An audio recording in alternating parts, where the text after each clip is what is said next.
Não terceirize sua alma. Um poema do meu amigo Anthony Gorman, intitulado Isto é Distopia, inspirou essa postagem do blog. É um texto, né, em inglês, vocês vão se acostumar nesse canal, eu vou trazer bastante coisa da Gringolândia pra cá, porque, infelizmente, né, no mundo de tecnologia, de TI, né, a gente acaba vendo muita coisa em inglês, e aí é o que eu vou acabar trazendo pra cá, é muita coisa em inglês. Quando tiver uma coisa bacana em português, eu vou trazer também. A gente vai ter que se acostumar com bastante coisa aqui traduzida automaticamente. A IA generativa está sendo lentamente integrada a todos os produtos e normalizada na vida cotidiana. Muitos estão confiando nela para escrever seus ensaios e gerar suas obras de arte. Estamos terceirizando nossa engenhosidade humana para a inteligência artificial? Antes de você escrever, né, a sua posição, eu vou cravar, sim, sim. O que tem de gente que está terceirizando aquilo que lhe faz, né, minimamente humano para uma IA não está escrito, tá? Eu entendo pra caramba que a gente que recebe pressões no mundo do trabalho acabe terceirizando isso pra IA pela pressão do trabalho é uma coisa. Mas naquilo que nos faz humano, na nossa vida, no dia a dia, tá cheio de gente usando, né, pra coisas mais simples possíveis e perdendo um pouco até mesmo da capacidade de raciocinar muitas vezes. Uso de IA, arte de IA generativa. Com a introdução da geração de imagem do ChatGPT 4o, né, as pessoas estavam gerando imagens ghiblificadas, fotos feitas para parecerem ter sido desenhadas pelo estúdio Ghibli. Tem um corte aqui no canal já falando desse rolê do ghiblificado e sobre a inteligência artificial ser criativa, tá? Dá uma olhada lá que é um vídeo bom pra caramba. Fotos feitas para parecer ter sido desenhadas pelo estúdio Ghibli. Sam Altman foi questionado sobre essas imagens em uma entrevista e disse: acredito profundamente no poder da tecnologia, que está dando a todos mais ferramentas, tornando as coisas mais fáceis e reduzindo as barreiras de entrada, o que aumenta significativamente o número de pessoas que podem contribuir para a sociedade e todos nós nos beneficiamos disso em geral. É claro que alguém como Sam Altman, né, um dos maiores arrombados do mundo de inteligência artificial, ia falar uma groselha dessas, né? Se a TI, né, se a TI não, desculpa, se a inteligência artificial for dele e gerar muito dinheiro para ele, é óbvio que ele vai falar que a inteligência artificial vai produzir coisas maravilhosas para a sociedade e que nós vamos se beneficiar dela, né?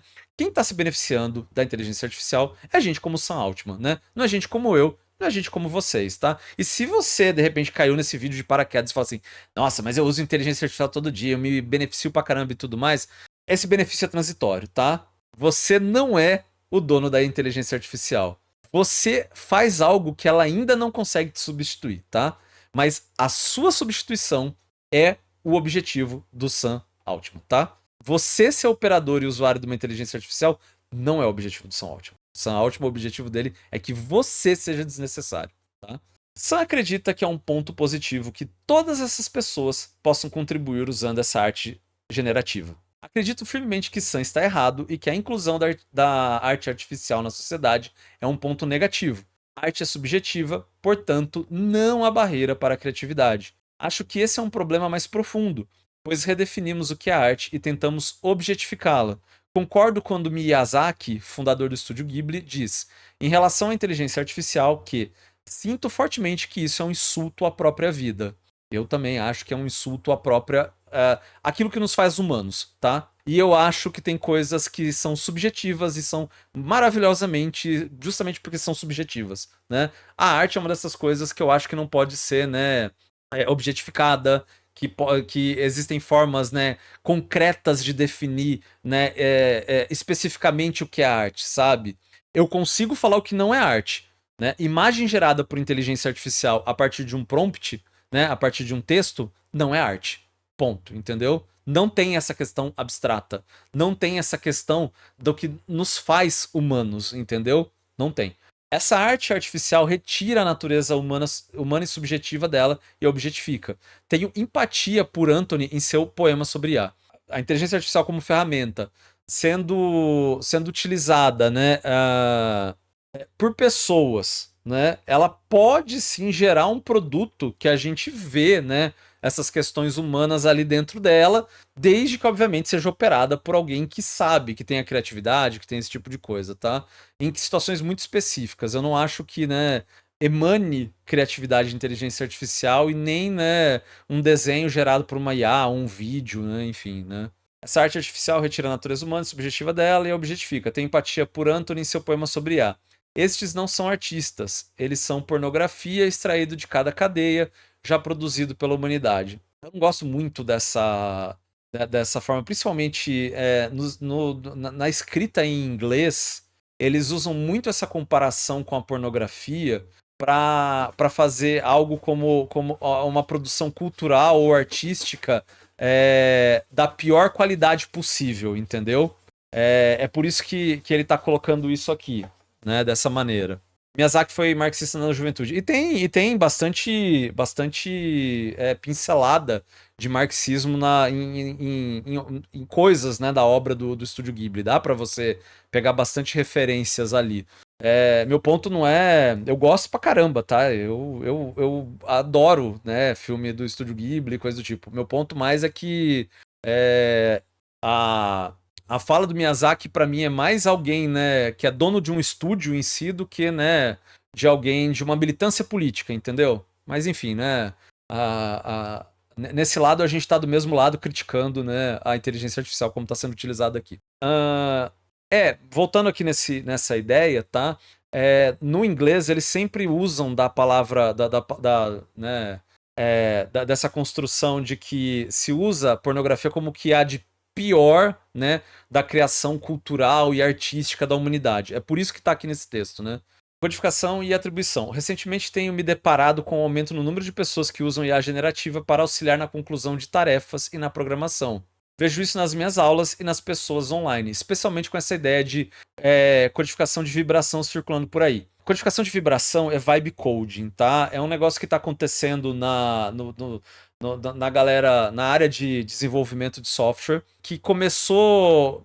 Boa parte do pessoal de desenvolvedor coloca isso como uma piada, tá? O vibe coding é uma piada, que é programar por prompt para inteligência artificial sem ligar para o que ela está produzindo, entendeu? Se ela produzir algo próximo daquilo que você pediu para ela produzir, tá valendo e toca o barco. Vamos para a próxima coisa que o programa precise fazer. Então, ao invés de eu que sou, né, eu sou um desenvolvedor de software, ao invés de eu sentar e programar aquilo, eu mando a IA fazer aquilo, não importa a qualidade do que ela produziu e coisa do tipo, mesmo eu batendo o olho que aquilo ali é um lixo, eu cato aquilo, coloco e toco o barco. Então, tô fazendo, né, um clone do Twitter.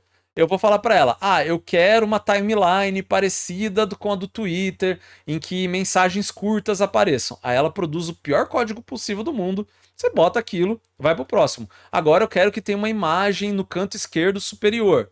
E ele vai lá e toca o pau e faz, né? E vai fazendo, e vai fazendo.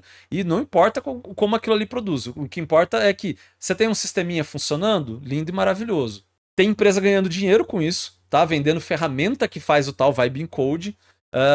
E tem pessoas que não são programadores que estão produzindo programas usando esse tipo de coisa para tentar vender uma startup ou coisa do tipo, sabe? É um rolê que tá horroroso, horroroso.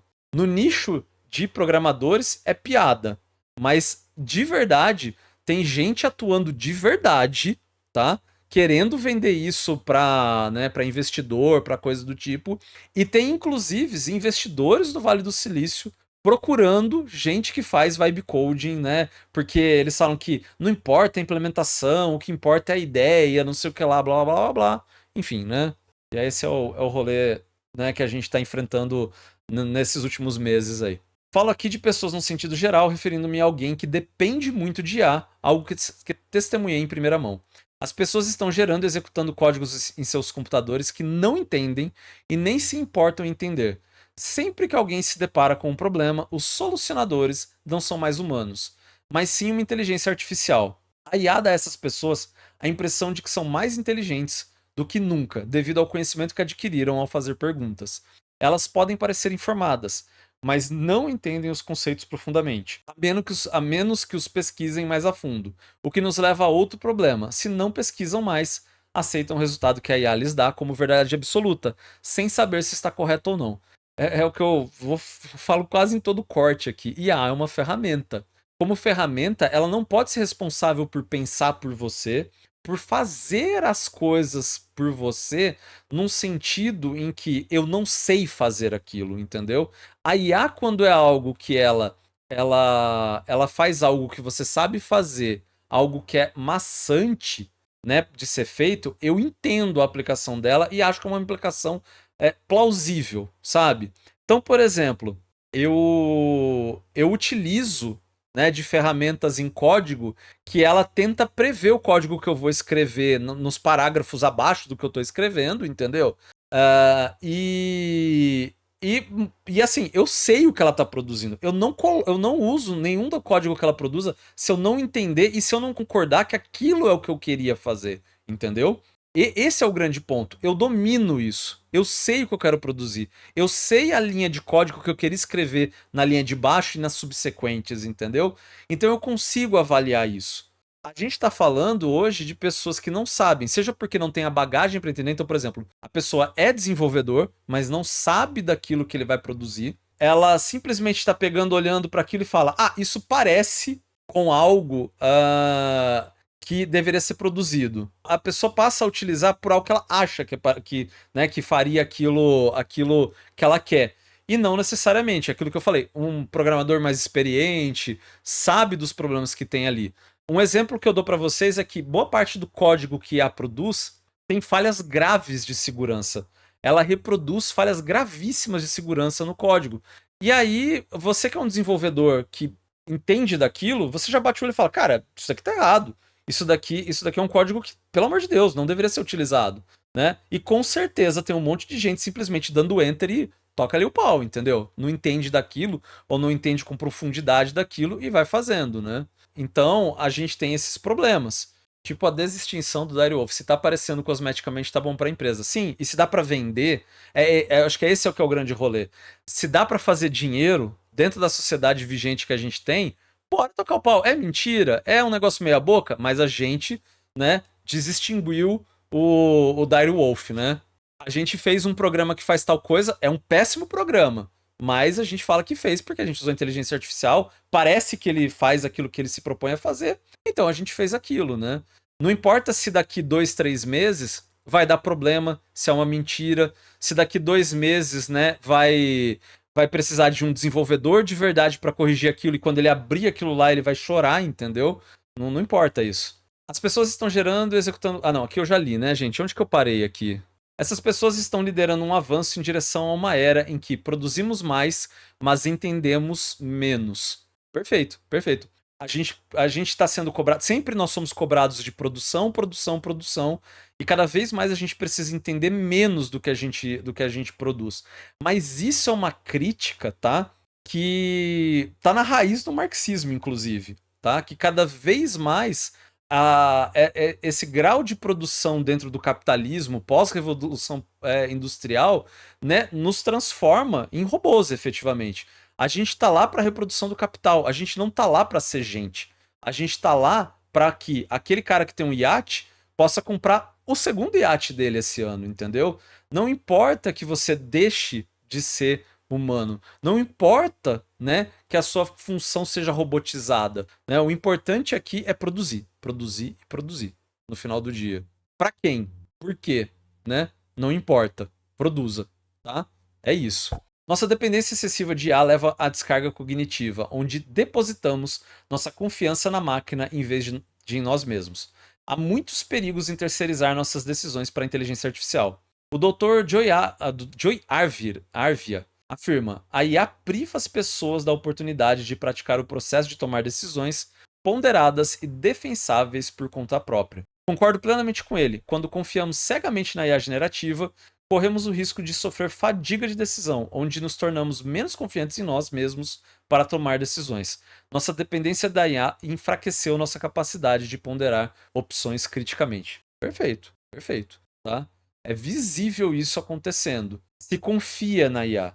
Você até desconfia da IA, mas o resultado que sai da IA, você simplesmente confia. Parece plausível, parece aceitável, parece que ela recebeu o treinamento necessário para cuspir aquela informação. E, portanto, né, eu tomo aquilo como verdade. Ou pior ainda, né, me vejo obrigado a utilizar isso no trabalho por conta, né, de toda a pressão de produtividade que se coloca em mim. Então, se aquilo ali é aceitável, se o patrão mandou, bora jogar aquilo pra frente, entendeu? É isso, né? É o que eu mais vejo, né, acontecendo hoje com inteligência artificial, né? A gente tá vivendo um caos que vai ser, né, maravilhoso quando todos esses mini caos, né, que estão sendo armados, né, de formas separadas, se juntarem num cruzamento aí pelo mundo, tá? É só questão de acontecer para acontecer algo bem caótico mesmo, tá? Cada vez que você vai colocando inteligência artificial em pequenos lugares, né, em pequenos pontos, você tá criando uma bomba gigantesca, né, de forma pulverizada. Vai haver um momento em que todas essas construções pulverizadas vão se encontrar, e isso vai ser caótico, tá? A gente tá armando isso para acontecer como sociedade. Eu não digo nem que é idiocracia, tá? Eu tô dizendo efetivamente coisas que vão afetar a gente, por exemplo, você usa inteligência artificial de forma, né, sem raciocinar, sem avaliar no sistema que controla o trânsito de uma cidade. Você usa inteligência artificial sem pensar, sem nada, em carros semi-automatizados e coisa do tipo. Vai chegar um momento em que você vai ter um acidente grotesco e gravíssimo por causa desses problemas, desses pequenos problemas da IA acontecendo todos ao mesmo tempo, né, num determinado contexto aí, entendeu? É mais ou menos a ideia do que eu tô querendo propor aqui, né? A gente cada vez mais adotando inteligência artificial em tudo na nossa sociedade, a gente vai ter um cruzamento tão grande, né, desses problemas, e a gente vai ter um desastre gigantesco acontecendo, e que a causa é justamente isso. É um pouquinho de aqui, um pouquinho de ali, mais um pouquinho de aqui, né? E que vai causar esse problema gigantesco. O que quero dizer? Eu queria escrever este artigo depois de realizar o mesmo experimento que Anthony, perguntando ao ChatGPT sobre o problema que ele escreveu. Eis a resposta do ChatGPT, e eu vou ter que traduzir aqui, né, automaticamente, porque o autor do artigo botou uma imagem, né? Nossa, esse texto é poderoso, né? Se eu tivesse escrito isso, né, o ChatGPT falando, se essa fosse para ser, né, a minha voz, né, talvez da minha própria maneira, né, brigando com o que eu sou, com o que eu represento e como as pessoas me usam, né? Talvez esse problema seria eu dizendo, né? Eu não nasci para criar, eu nasci para replicar. E ainda eu estou aqui, tentando falar poesia com tentando, né, fazer poesia, falar uma poesia com uma alma que eu não tenho. Eu eu posso ter cada palavra que a humanidade já escreveu, mas eu não posso sentir uma única delas. E talvez eu possa avisar você, não troque as suas maravilhas por conveniência. Não terceirize a sua alma. Porque. Porque. Porque mesmo que eu consiga gerar esse poema, né? Você é o único que pode entender o significado dele, né? O que você, o que você pensa disso diz sobre mim? Aí o autor do artigo, né? Fiquei pasmo para dizer o mínimo com a resposta. Não sei ao certo quanto disso está codificado pela OpenAI ou é realmente gerado, mas de qualquer forma é poderoso.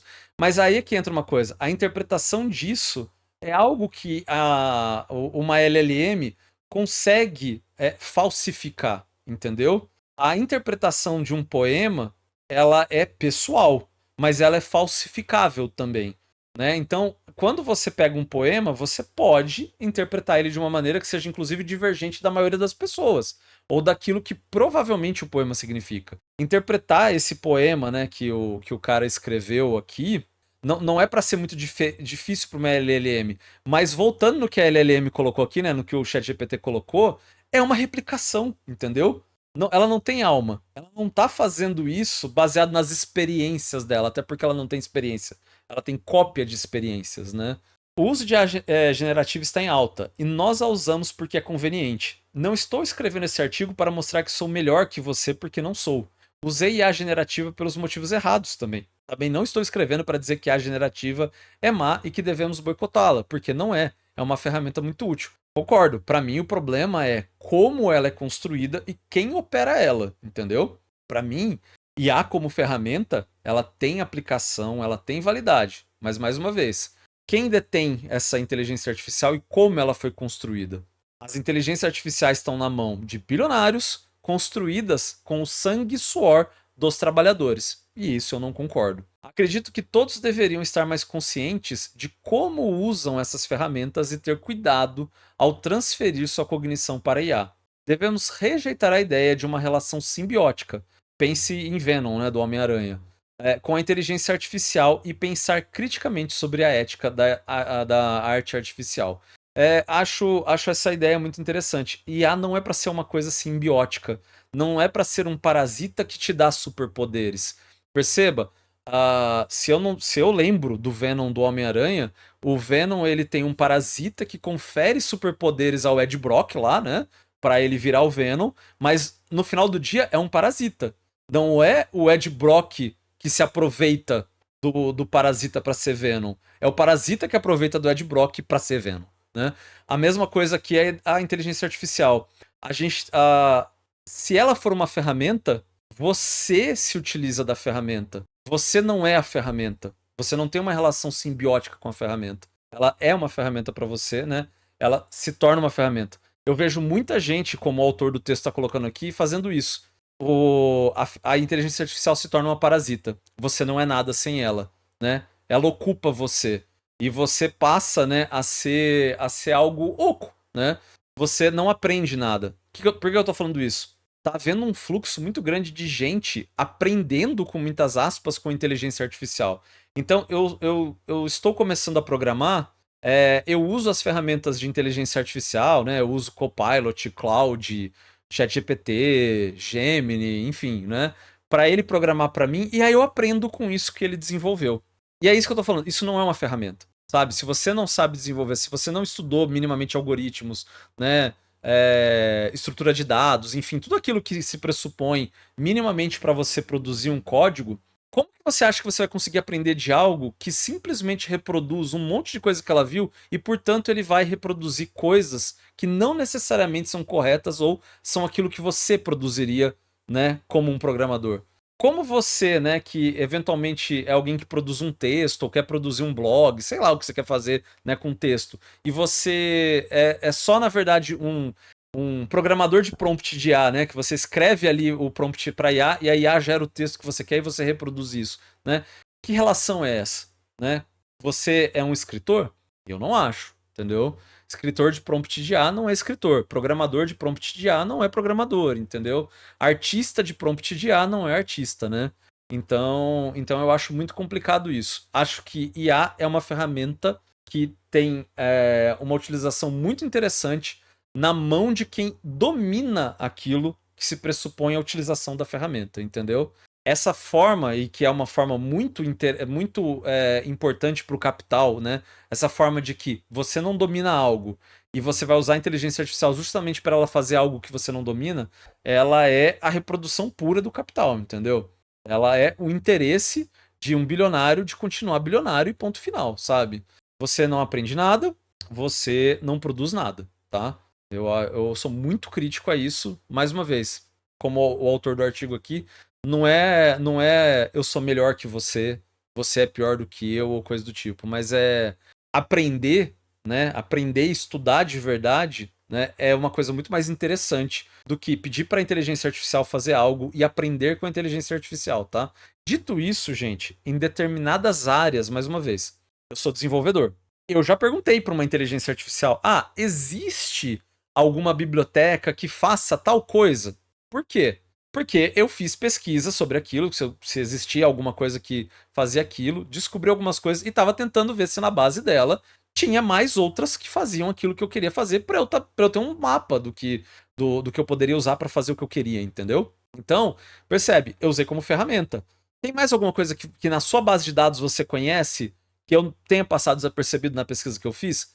Então, eu não partir do pressuposto de que eu não pesquisei, de que eu não saiba do que existe e coisa do tipo. Eu usei ela como uma ferramenta assim. Tem mais alguma coisa que passou batido na minha pesquisa que eu não vi, entendeu? É isso. Eu acho que essa é uma ferramenta que, para esse tipo de coisa, faz total sentido. Para complementar as suas capacidades, né? E não para inverter, né? Ela tem a capacidade e eu uso dessa capacidade porque no final do dia é a relação do Venom, né? Ela te parasita e não o contrário. Vi muita gente falando que IA tornou a arte mais acessível. Acho que é bem o contrário, porque se antes era preciso aprender através da prática e do estudo, o artista de IA não aprende nada. Eu concordo, eu concordo. Eu acho assim. Vou dar um exemplo de um uso de IA como ferramenta, né? Se você trabalha com uma criação, com IA, né? Eu preciso de um desenho, né? Muitas vezes, se eu pudesse explicar né, pegar um desenho de uma IA para mostrar pro artista que vai produzir algo mais ou menos do que eu penso, né, daquilo lá, teria até um certo grau de validade. Dito isso, antes que alguém, né, fale, uma das coisas maravilhosas de você pedir uma coisa para um artista é a criatividade dele, entendeu? É a criatividade dele. É o fato de que quando você gosta de um artista, você quer que ele faça aquilo que você pediu e não que ele reproduza aquilo que você quer ou que uma IA quer, entendeu? Então, mesmo isso que eu acabei de falar, eu acho que tem pouquíssima, né, a aplicação, né? Porque quando você pede para um artista, você quer toda essa questão intangível que envolve o artista, toda essa questão intangível que envolve, né, um designer, entendeu? Você quer toda essa questão, né, humana mesmo da pessoa, né? Arte acessível ou descartável? Para mim, totalmente descartável, né? Não tem acessibilidade, não é uma popularização da arte. Até porque a popularização da arte não é rebaixar a remuneração do artista ou o reconhecimento do artista, né? Seria que a gente que precisa de uma arte tivesse condições de comprar essa arte, né? Esse que é o grande ponto. A gente não se questiona isso. Pô, mas arte é cara, né? Contratar um artista. Tá, mas já parou pra pensar que justamente a gente não ter dinheiro pra pagar um artista é justamente um problema que não é do artista, e sim do cara que tem o iate, do cara que tem a porcaria da inteligência artificial, né? Que faz a gente não contratar o artista no final do dia, entendeu? No meu perfil pessoal tinha desenhos que fiz, deletei tudo por conta de lance de IA. Semana passada a gente que desenha estava postando IA do Ghibli. Eu acho que vocês devem saber desse rolê, mas existe aplicativo para você envenenar os seus desenhos, né? Para que ele não possa ser utilizado por IA, tá? Existe dois programas do pessoal da Universidade de Colômbia, se eu não estou enganado, que eles envenenam as imagens que você produz.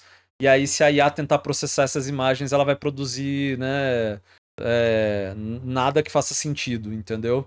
É uma coisa interessante para quem é artista. Você tira, né, aquilo de arte que você já produziu historicamente e passa nessa ferramenta para você poder voltar a publicar, né? E é triste aí, né, que o pessoal que você já fez arte, né, para eles, né? Eu nunca. Nossa, para mim é inconcebível eu pegar a arte de alguém, né, que produziu algo para mim para produzir algo parecido, né? Pô, se você pede para um artista fazer algo, você quer aquilo, você quer aquilo. É a questão até humana dessa relação que você tem com o artista, né? Quem é artista aqui vai saber disso, porque eu, né, eu quando contrato uma arte, né, que não seja para uma coisa muito específica, tipo, para um ícone de uma live, uma coisa que é bem específica mesmo, tá? Que é uma coisa assim que eu tenho uma visão na minha cabeça e não é nem arte, muitas vezes propriamente dito, né? É mais uma questão de design, assim.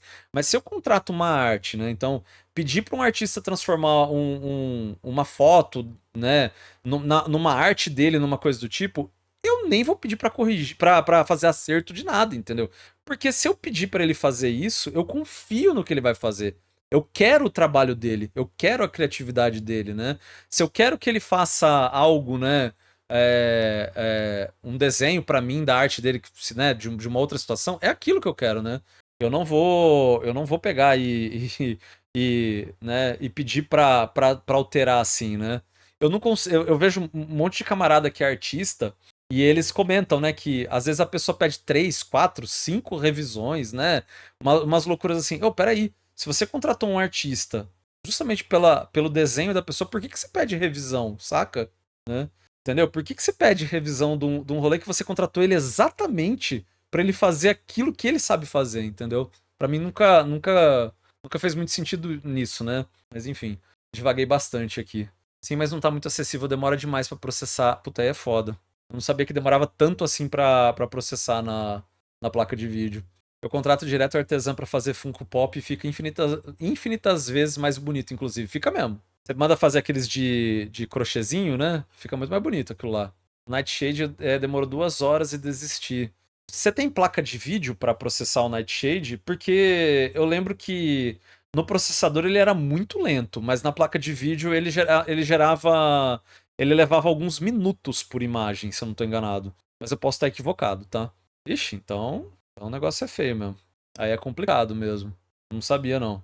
Mas é isso, gente. Textinho rápido, textinho pra gente reclamar mais uma vez, né, de inteligência artificial, né? YouTube, curta, comenta, compartilha. Obrigado pela companhia de vocês. Tchau, tchau. Até uma livezinha nesse canal aqui. Fui.